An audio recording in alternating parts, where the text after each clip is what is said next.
मित्रों, क्षमा चाहते हुए होली के इस माहौल में हमने आपको डिस्टर्ब किया है, क्योंकि विषय ही ऐसा है जो विषय सिर्फ कर्नाटका का है, लेकिन इसके राष्ट्रीय इम्प्लीकेशंस हैं। और कांग्रेस पार्टी और राहुल गांधी की सोच कैसी है, ये इसका संकेत भी देती है। Karnataka government in the budget has publicly announced a 4% reservation for Muslims in government contracts. Karnataka सरकार ने अपने बजट में मुसलमानों के लिए 4% आरक्षण की घोषणा की है। अभी तक नौकरी तक समझते थे, अब सरकारी ठेकों में भी रिजर्वेशन हो रहा है, और उसमें भी सीधा मुस्लिम्स के लिए 4%। कल देश ने शांति से होली मनाया। तमाम आशंकाओं के बावजूद, क्या उत्तर प्रदेश, क्या बिहार, क्या मध्य प्रदेश, क्या राजस्थान प्रेम और सौहार्द में होली मनी, और हिंदू और मुसलमानों ने एक नए एका का परिचय भी दिया, सद्भाव का परिचय दिया। और ठीक वैसे समय कम्युनल पॉलिटिक्स और वोट बैंक पॉलिटिक्स को एक नया आयाम दिया जा रहा है। देखिए, ये चीजें देखने में छोटी लगती हैं। क्या हुआ, सिर्फ 4% रिजर्वेशन तो दिया है गवर्नमेंट कॉन्ट्रैक्ट में, लेकिन छोटी छोटी चीजें बड़ी बनती हैं। अब देख लीजिए, शाबानो हुआ, शाबानो के बाद 3 तलाक हुआ, बीच में राम जन्मभूमि में मंदिर निर्माण की बात हुई। ये सारी पार्टियां अपोज करती रही, कोई बदलाव नहीं हुआ। देश में काफी बदलाव हो गया। भाजपा कहां से कहां पहुंच गई। थोड़ा बहुत जो लोकसभा के चुनाव में इन लोगों ने विस्परिंग कैंपेन किया था, झूठ, कि भाजपा आरक्षण की विरोधी है, तो उसका कुछ असर हुआ। जनता को मालूम हो गया कि ये झूठ है, तो देखिए क्या हरियाणा, क्या महाराष्ट्र और क्या दिल्ली, जनता ने जबरदस्त दबाव दिया, क्योंकि जनता नरेंद्र मोदी को कमजोर होते नहीं देखना चाहती, जो देश का विकास हो रहा है। बार बार हारने के बावजूद इनके हालत नहीं सुधरते। भाजपा की ओर से, हम भाजपा के राष्ट्रीय मंच की ओर से ये बहुत जिम्मेवारी के साथ कहना चाहते हैं, ये सब राहुल गांधी के इशारे पर हो रहा है। The BJP would like to emphasise categorically with some sense of responsibility that this reservation in Karnataka has been extended under full patronage and approval of Rahul Gandhi. Mr. Siddhar Maiya does not have the courage, not the political capital to announce on its own. ये हम बताना चाहते हैं। तो ये जो vote bank में competitive politics चल रही है, तो राहुल गांधी को लगता है मुझसे आगे बढ़े, लीड करे। वैसे राहुल गांधी जी कहां हैं? मैंने सुना है फिर वियतनाम गए। देवेंद्र बाबू, आपने दिखाया था कि वो जनवरी में भी वियतनाम गए थे ना, 10 मार्च को, जहां तक याद है। तो नया साल भी वियतनाम है, वियतनाम में होली भी वियतनाम में। मुझे अभी बताया गया कि लगभग 22 दिन उन्होंने वियतनाम में समय दिया है। इतना समय तो अपनी कॉन्स्टिट्यूंसी में नहीं दिया रायबरेली में उन्होंने। लेकिन राहुल गांधी को एकाएक वियतनाम से इतना प्यार हो क्यों गया है? अब तो विपक्ष के नेता है ना, उनकी उपलब्धता होनी चाहिए ना हिंदुस्तान में। हम वियतनाम देश का बहुत सम्मान करते हैं, लेकिन ये सवाल तो पूछना पड़ेगा कि राहुल जी को वियतनाम से क्यों प्यार हो गया है। वो विपक्ष के नेता है ना, गंभीर सवाल है। Rahul Gandhi needs to explain his extraordinary fondness for Vietnam. Do we all respect that country? The PM also went there. But the frequency of his visit to Vietnam is very curious, ये हम कहना चाहेंगे। ये बात मैंने जो बताई कर्नाटक के मामले में, छोटी छोटी बातें बड़ी बनती हैं। जो पुराने पत्रकार हैं उनको याद होगा, आजादी के आंदोलन में छोटी बातें उठती थी ना, हमें ये चाहिए, हमें अपनी यूनिवर्सिटी चाहिए, हमें अपना एजुकेशन चाहिए, हमें सेपरेट वोटिंग चाहिए। Ultimately led to what? Division of India. छोटी बातें इस तरह से बड़ी होती हैं। और जिस प्रकार से कांग्रेस पार्टी इस कॉम्पिटिटिव वोट बैंक पॉलिटिक्स में और मुस्लिम अपीसमेंट पॉलिटिक्स में रोज एक नया नया पैमाना बना रही है, वो देश के लिए खतरा है, ये हम कहना चाहेंगे। क्या आज बंगाल, क्या आज कर्नाटका, बंगाल में हिंदू मंदिरों पर हमले होते हैं, वहां रोज नई नई बातें होती हैं। यह अपीजमेंट पॉलिटिक्स कहां तक जाएगी हम कहना उठाना चाहते हैं। कोई लिमिट होगा इसका? क्या आगे से मुसलमानों के लिए अलग लाइन लगेगी? ये टिकट लेना है रेलवे का, सिनेमा का, रिजर्वेशन का, तो उसमें भी रिजर्वेशन होगा क्या? मतलब मैं अभी संवैधानिक विषय पे आऊंगा। अभी मैं इसके बिल्कुल प्रैग्मेटिक पॉलिटिकल कंसिडरेशन पर अपनी टिप्पणी कर रहा हूं। और फिर कहूंगा, मैंने संसद में भी कहा है 2 बार इसको, इतनी बार हारे हैं, कहां से कहां पहुंच गए, फिर भी समझते नहीं हैं और सवाल अपने को संभालते भी नहीं है। न समझते हैं न संभालते हैं। ये पूरा वोट बैंक पॉलिटिक्स का कितना बड़ा ग्रिप है उनके ऊपर, ये हम कहना चाहते हैं। बीजेपी इसका विरोध करती है और करेगी। आपको याद होगा कि आंध्र प्रदेश में 4% रिजर्वेशन दिया गया था। आंध्र प्रदेश हाईकोर्ट ने उसको क्वॉश कर दिया। मैटर सुप्रीम कोर्ट में कॉन्स्टिट्यूशन बेंच में पेंडिंग है, क्योंकि religious based reservation is not permissible under the Indian constitution.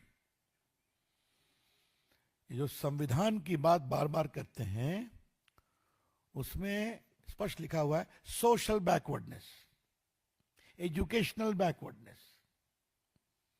उसमें तो हर जात के लोगों को देते हैं, अच्छी बात है, ओबीसी को भी देते हैं, मुस्लिम समाज के भी ओबीसी को आप दे सकते हैं, लेकिन सीधा गवर्नमेंट कंट्रैक्ट में हम देंगे 4% रिजर्वेशन, ये टोटली अनकॉन्स्टिट्यूशनल है।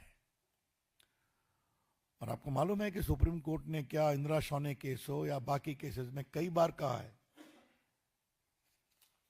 अभी देखिए कलकत्ता हाई कोर्ट ने क्वॉश कर दिया था reservation on ground of religion.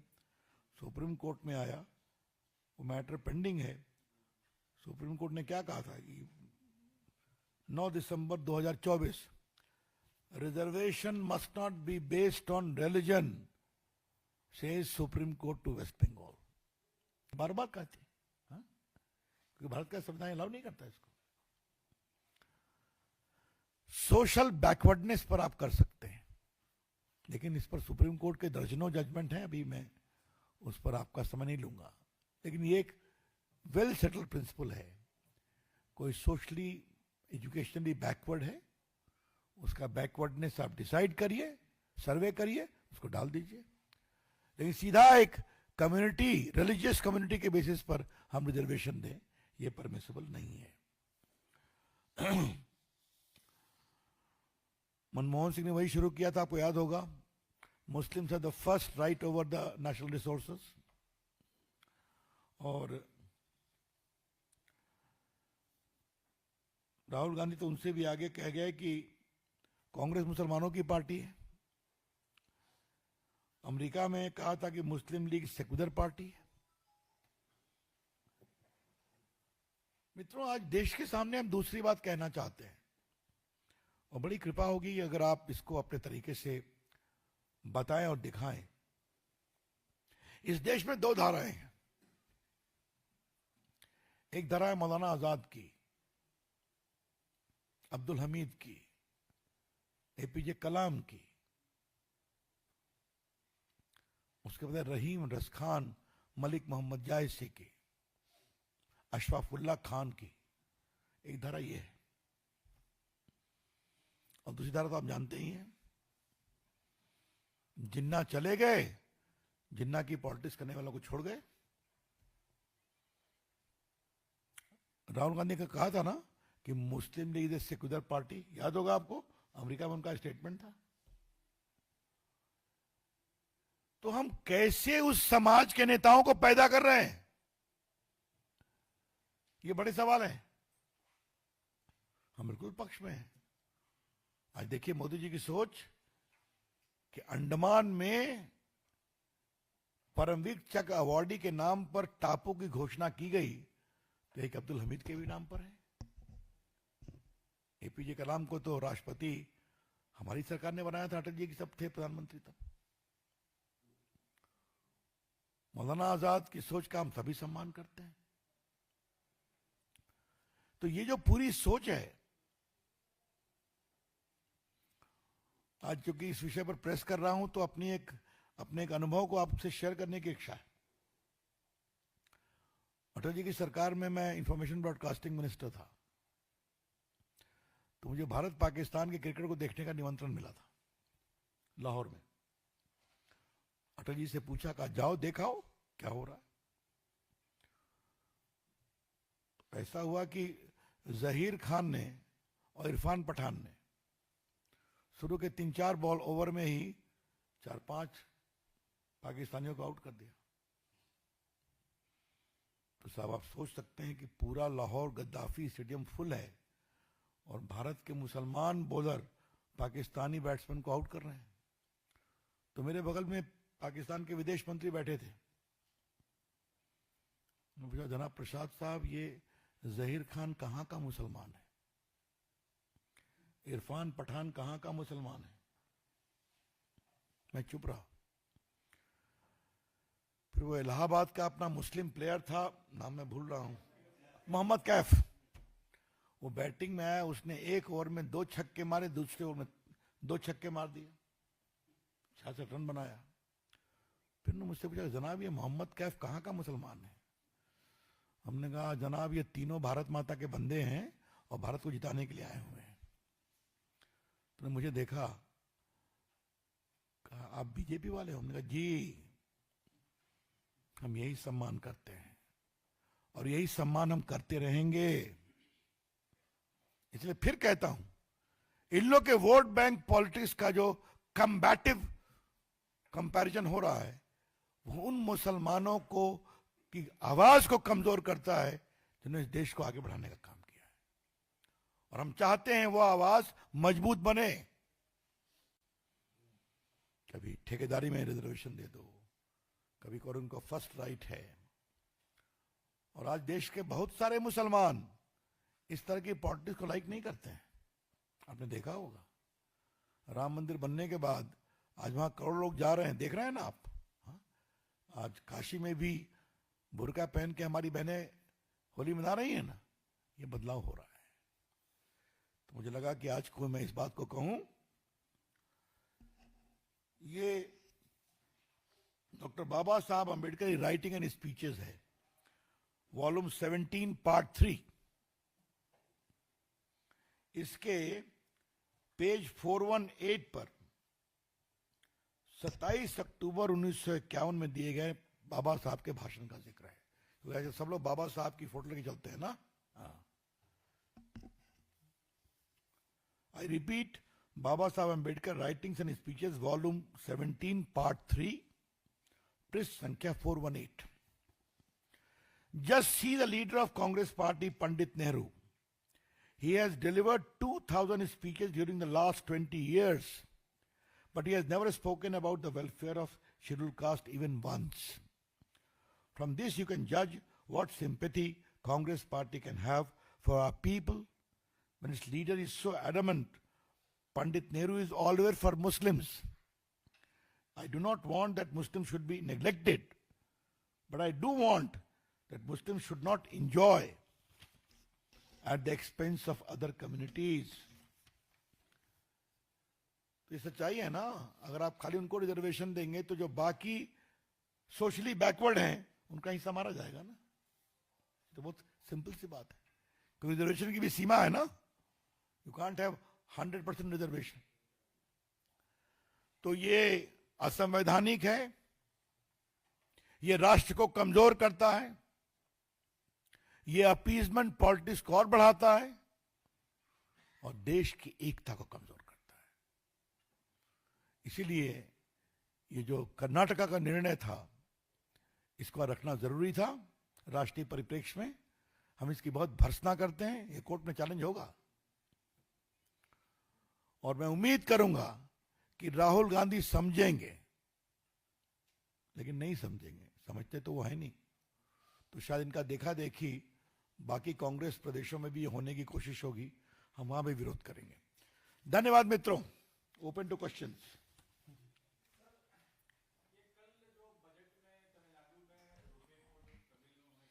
That is not a topic of today. Yes. Any other questions on this? On Karnataka.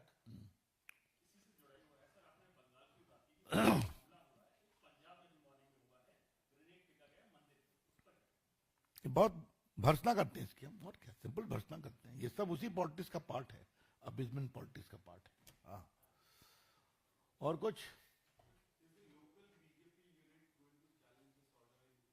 They will take a call on this. Why not?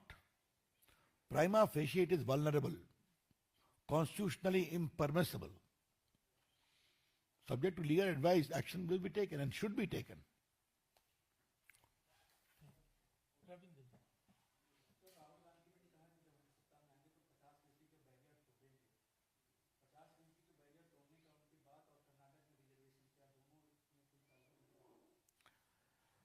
Rahul Gandhi संविधान समझते हैं, रविंदर बाबू संविधान समझते हैं?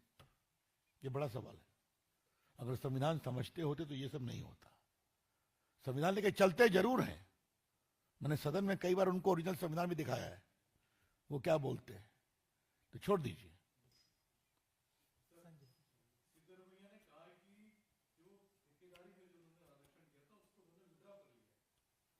कहां से विड्रॉ? बजट में कह दिया उन्होंने तब।